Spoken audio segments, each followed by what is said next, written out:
So if you were here last week, you witnessed something come out of me, right? Never in the 6 years that I've been with you have I gotten as much email and feedback as last week's message. So if you missed it, I invite you to go back and either listen or watch.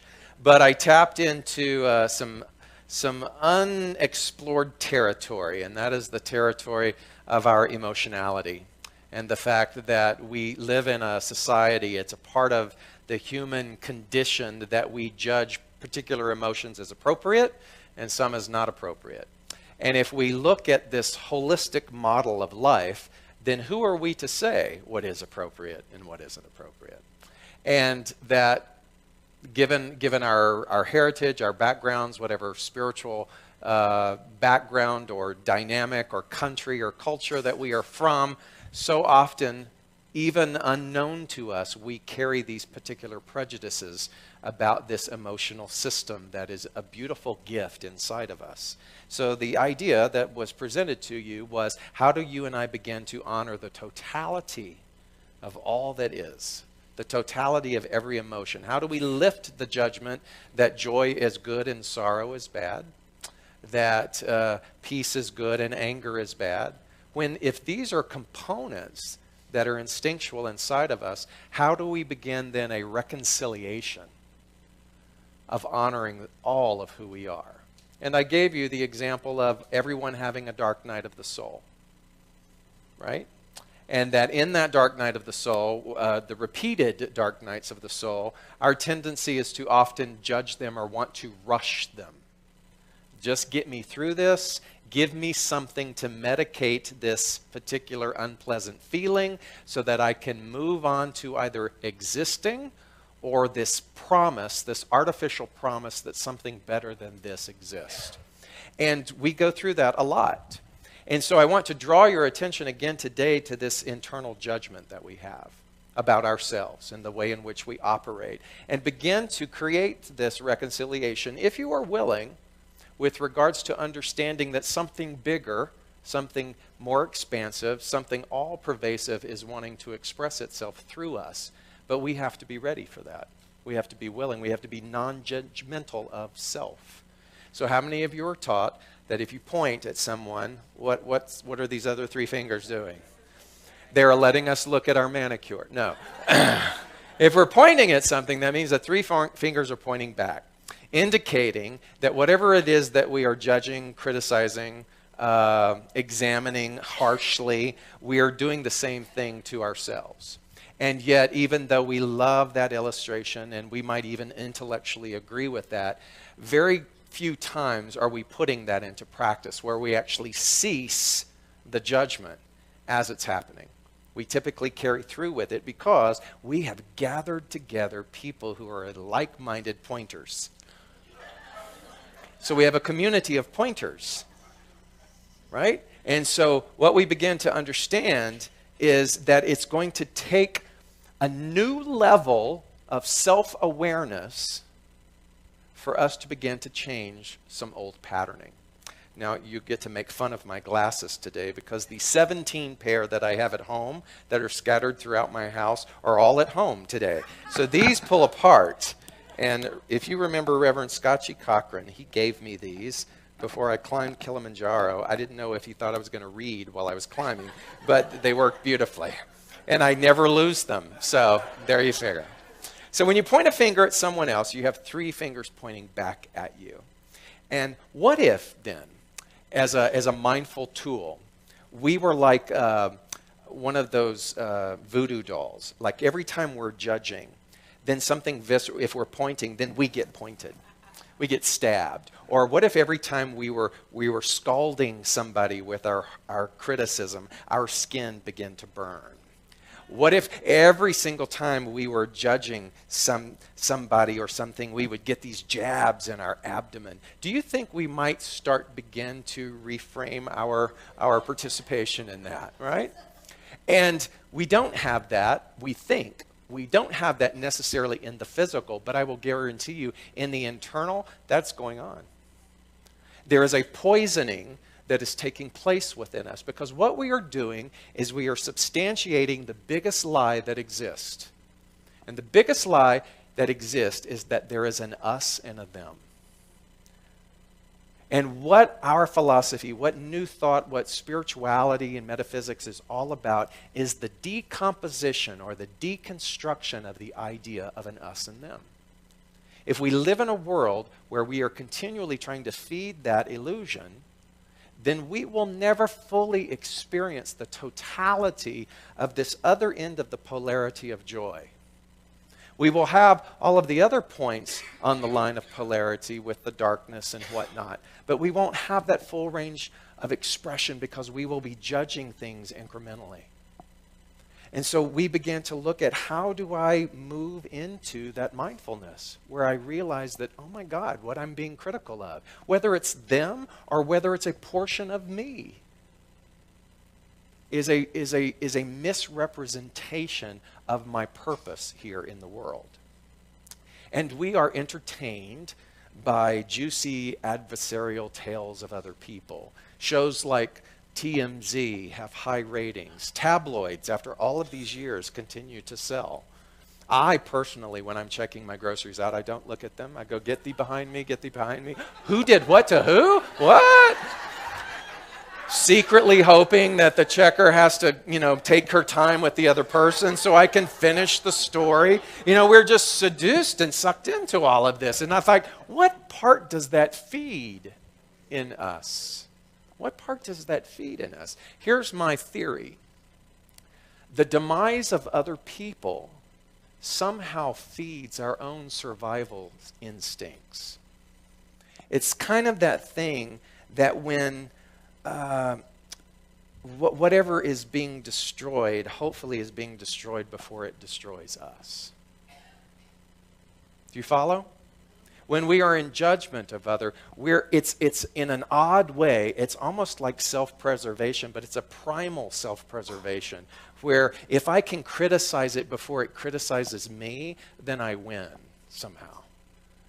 And that's a very old, and as I'm hoping that you have come to understand, a very unintelligible way in order for you and I to be in the world. The goal then is to be fully conscious, to maintain a sustaining sense of mindfulness as much as possible, to begin to deconstruct this idea of an us and them. The title today, What Seeks Expression Through You, is really a one-word answer. What seeks expression through you is life. Life. We think of God not as a deity, but as life itself. The energy, the vibration, the frequency that is in back of all of creation. So inevitably we notice that in this thing called nature. And when you are out and about in beauty, at Callaway Gardens, they have a butterfly exhibit. Have you been there? They have a butterfly of the month every year. And the blue morphus or blue morpho butterfly was the butterfly of the month. And I was reading some of the plaques on the wall. And do you realize that in some of the breeds of the butterfly, when they come out of the cocoon, they live one day.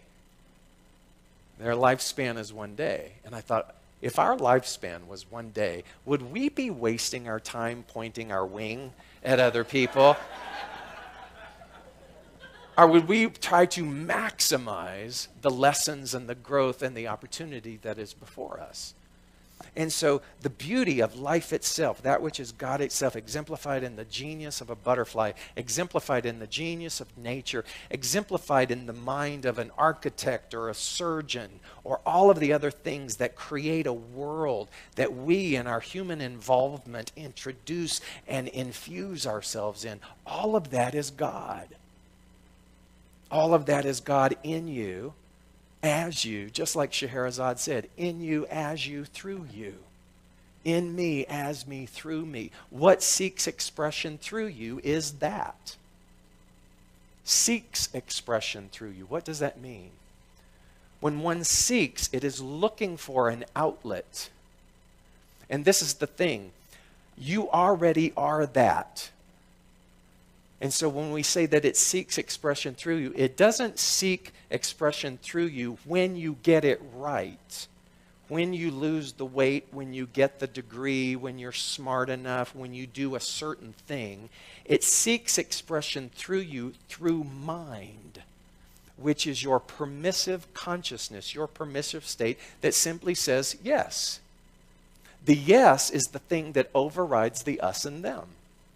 The yes is the thing that remembers that of the limited time that you and I have in human form, what are we going to do with that?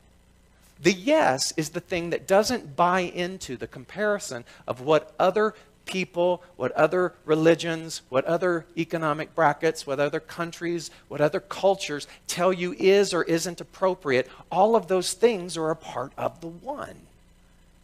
And what seeks expression through you is the celebratory energy or the vibration of the fact that you are here in this divine skin suit to be able to do whatever it is that you say yes to. And my three favorite words, to the degree, and I will add to the sincerity of your yes, is the degree then that wants to seek expression through you, that which is life, will be able to breathe. It will be able to breathe through your language. It will be able to breathe through your gifts. It will be able to breathe through your creative self-expression. It will be able to breathe through your dark night of the soul.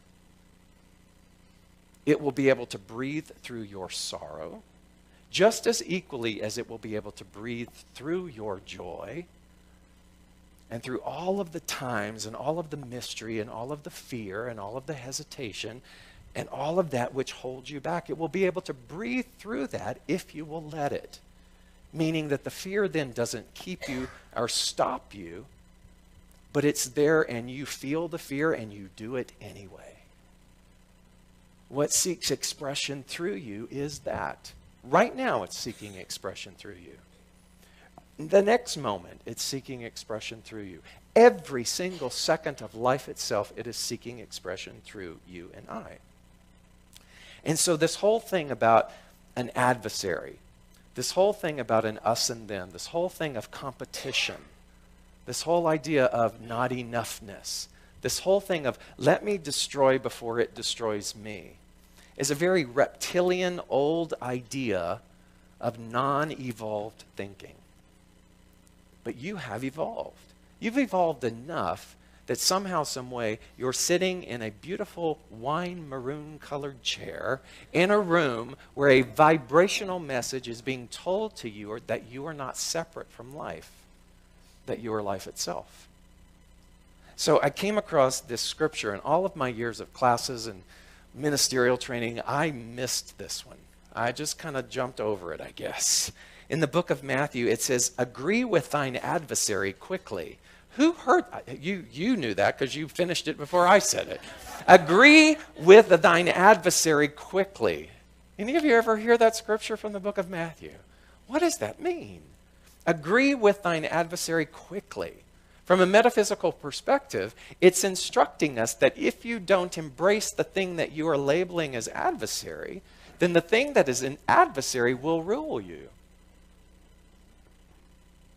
It says, agree with thine adversary quickly, whilst thou art in the way with him, lest at any time the adversary deliver thee to the judge, and the judge deliver thee to the officer, and thou be cast into prison. Who are all of these people? Who's the judge? Who's the officer? It's you. Who's the adversary? It's you. What is the prison? It's not a physical prison. It's the self-imposed prison of your mind.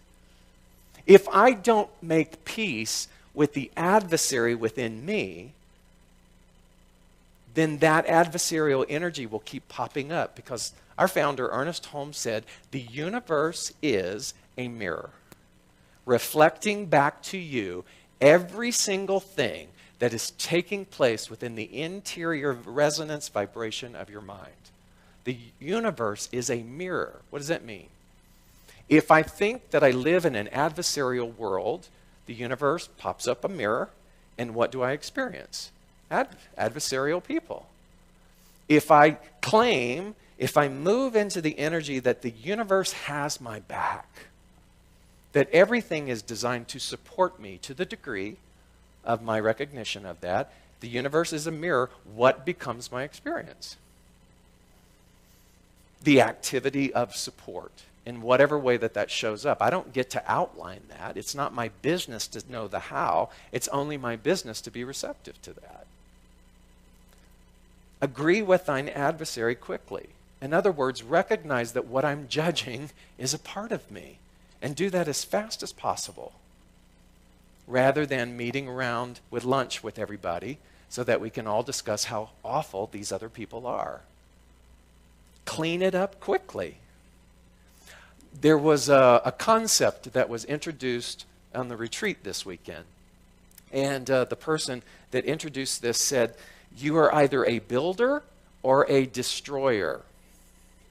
You're either a builder or a destroyer. And I listened and I get the concept, because what they're saying is that with your being, with your presence, and with your intention, you are either building people up or you are destroying them. You're either condemning them or you're either championing them. And I began to think about that, and I realized, my love of polarity, and I said that life is always about balancing polarity. Would you agree, or would you consider the fact that none of us are either or? We're not full-time dreamers and builders, and we're not full-time destroyers. But there are some days when you are. There are some days when you are a destroyer. Come on, let's admit it. Let's own it. Let's say, I am a destroyer, And then there are other days when we are builders, correct? If I don't acknowledge the fact that I have destroying energy, then it doesn't get brought to the light. And the building that I want to do, the building that is a part of that which is the divinity of me, is only going to get so far. The building that I'm going to do is almost like building a mansion or a castle on sand. But don't you love people who do their inner work? Who do their emotional, intelligent work, and they acknowledge the fact that that is there. And then I began to look at that, and I said, well, what actually is a destroyer? Because we've only defined it in one little lens, and that is something that is attacking something else, right? But what if destroying energy isn't also bad? What if destroying energy is also destroying or dissolving or dismantling all of the thoughts that I have that tell me that I'm not enough? In other words, if I don't address those things and I go about this business because I took a workshop or I read a book that says I must be a builder of dreams, right? Build my dreams. But I have not addressed what? The dismantling of all the things that are going to get in the way of that. I would be a piss-poor architect, because I would be trying to build something with faulty material. But man, if I did my intelligence, my emotional intelligence, if I looked at all of the things, if I said, who have I judged today? Who have I judged today? I've judged this candidate.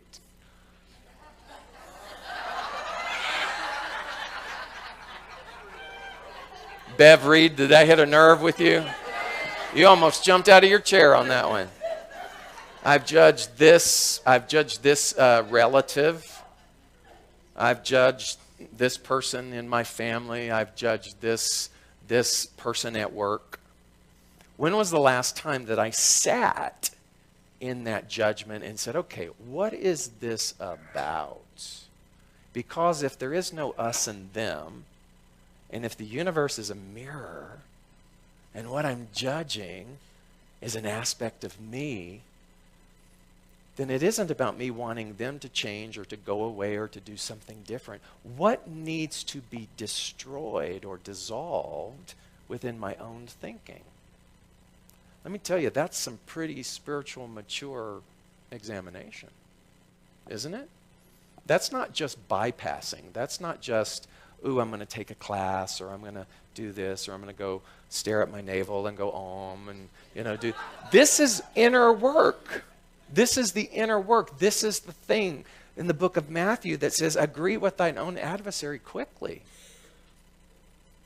Agree with that I'm judging quickly so that I can see that I can see what part of me I have yet to acknowledge, right?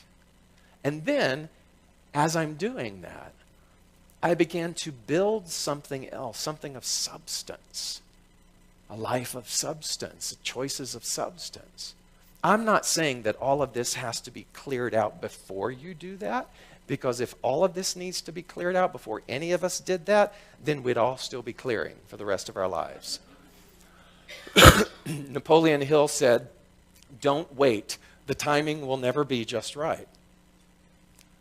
So that which is wanting to seek expression through you, that which is life, is not waiting for you to get it all together. It just wants you to begin to collaborate and understand the beauty of everything around you and how everything is trying to assist us in this process. And so you're either a builder or destroyer. And I went back to my cabin and I thought, no, I'm both. And then I thought, wouldn't this be cool if we took one single word out of our vocabulary? What would that word be? Or. O-R. What if we took the word or out of our vocabulary and we placed our emphasis and our attention on the word and? What I love about the word and, I've always fantasized about writing a book called The Power of And. It'd be a short little book, though, because it's just really quick. But and simply says that there is no ending.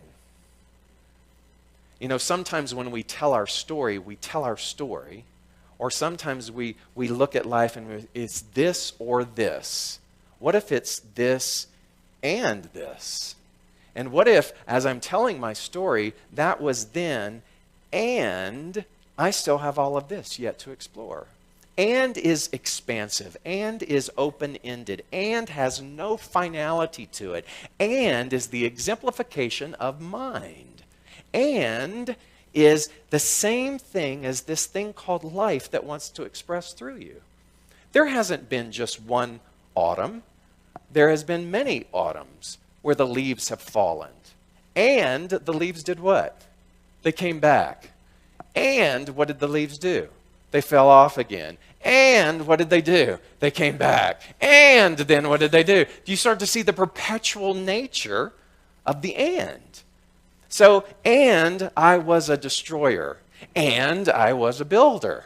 And I was a more conscious destroyer. And I was a more conscious builder. And I was a brilliant destroyer, a mindful destroyer. And I was a mindful builder. Do you start to see the power of and?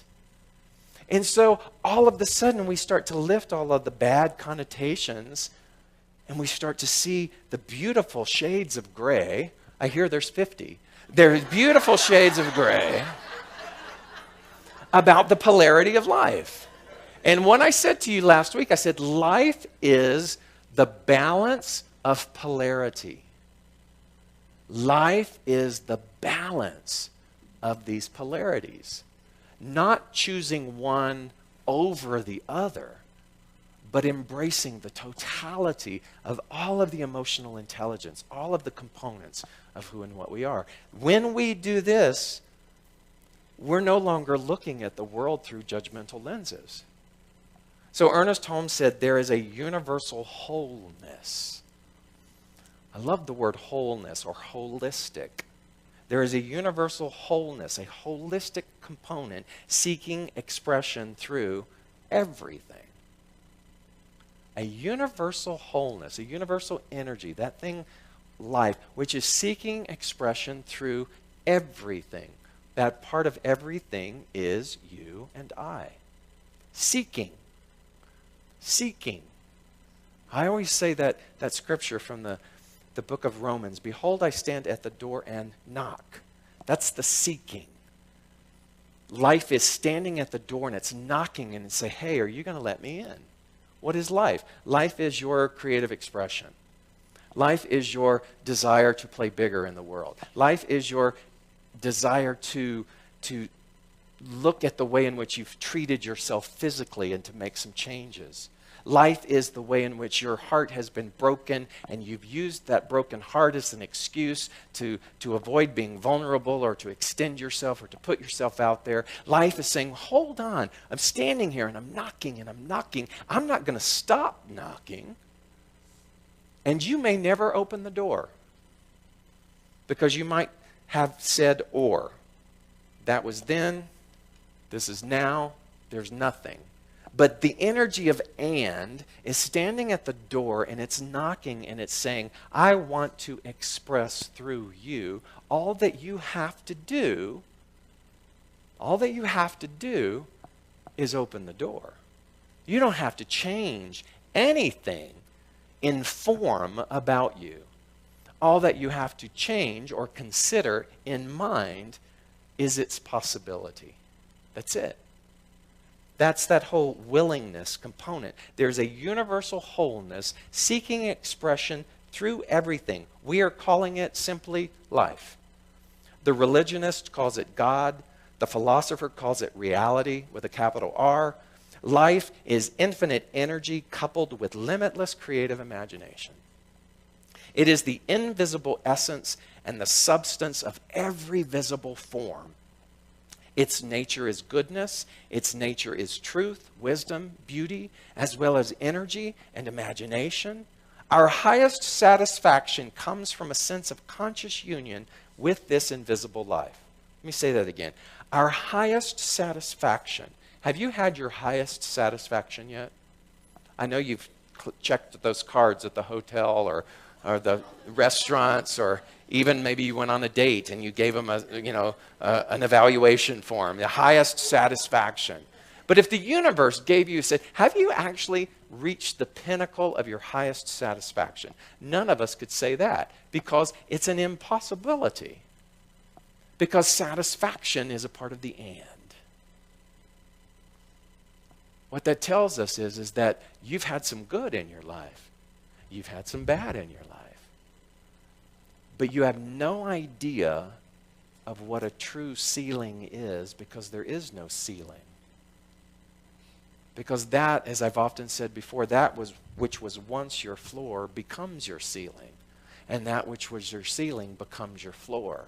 And you establish a new ceiling of good. And then you establish a new ceiling of good. And yet none of that happens if we don't answer the door. And just say yes. And begin to live that life from that component of and. So we did an exercise on the retreat where we dissected all the various ministries that are housed under the umbrella of Spiritual Living Center of Atlanta. We came up with 30 different ministries or 30 avenues of service. That's a lot. And as we began to look at those things, we began to talk about the fact that each and every one of those is an avenue of expression. Each and every one of those varying ministries, whether it was a ministry like a pet ministry or the women's ministry, or whether it was just staff, or whether it was the care ministry, or whether it was anything that was on the level of outreach, or whether it was the music, or whether it was any form of the youth or the children, all of those things, when we looked at all of those, every single avenue of that was a form of expression. And we began to dissect and understand, well, what does that mean?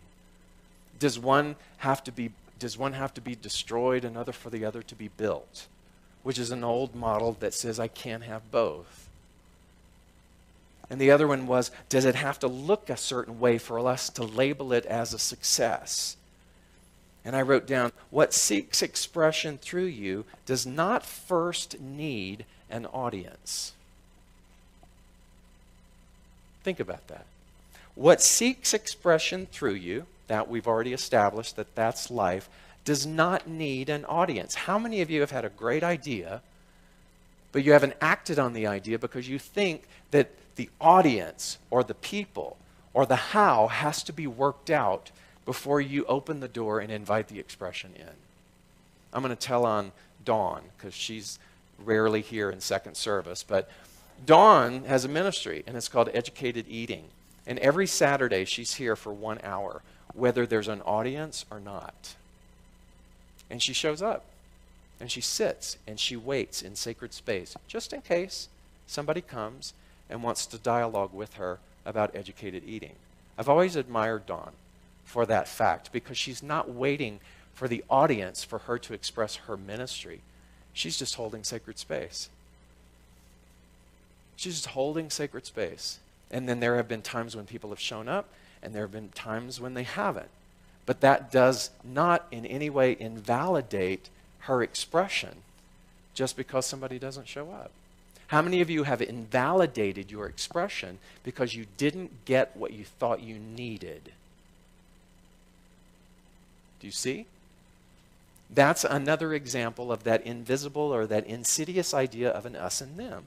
What seeks expression through you does not first need an audience. It needs the willingness to share your gifts regardless of the numbers. What seeks expression through you does not first need funding. Well, I'd love to do this, but I need some cash. You know, I spent so much of my life, more than 25 years in Los Angeles. Los Angeles is made up of actors. They pump your gas, they bag your groceries. Everybody's an actor. And because everybody's an actor, everybody complains because there's not enough work.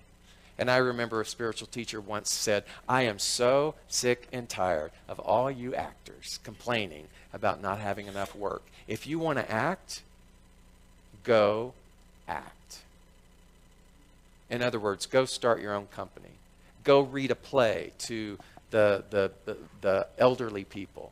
Go to a school for the blind and visualize and read for them. Act. Nobody is saying that you can't do your craft because you don't have the money or you don't have the means or you don't have the support.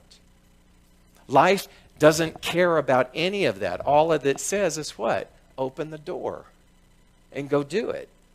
What seeks expression through you does not first need funding. It needs the willingness to let go of the how and to simply open the gate of your excuses. You know, that's what a gate is, right? It's just a big, beautiful, polished, wood-planked excuse. And the moment that you and I let go of the how, then that gate can begin to move away, subside a little bit, and we can begin to venture out into this unknown. What seeks expression through you does not first need a degree. It needs the willingness of beginner's mind to consider that wisdom is innate and that what you are is already enough. I will do this once I graduate. I will venture off into this expression once I have enough titles after my name. The title means nothing.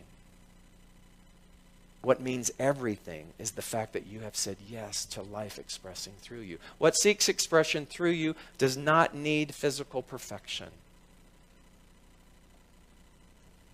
It needs the mental permission to move past form and collaborate in the field of the formless. How many of you watch those amazing videos of people in all physical states, missing parts of bodies and limbs and doing things that you and I could only imagine because they are not waiting for that life to express through them when they fix something or it looks a certain way. So we are given example time and time again of the inevitable, of the infallible, of the boundless nature by which this expression can take place. What seeks expression through you does not need your sainthood. Well, maybe some of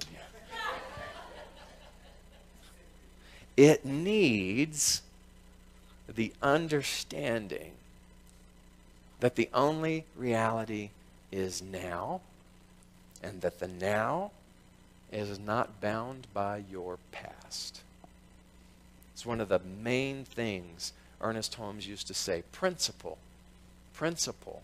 Principle meaning life, the life expression, the principle of life could care less about what you did in 1979? Aren't you glad the internet was not invented for most of you?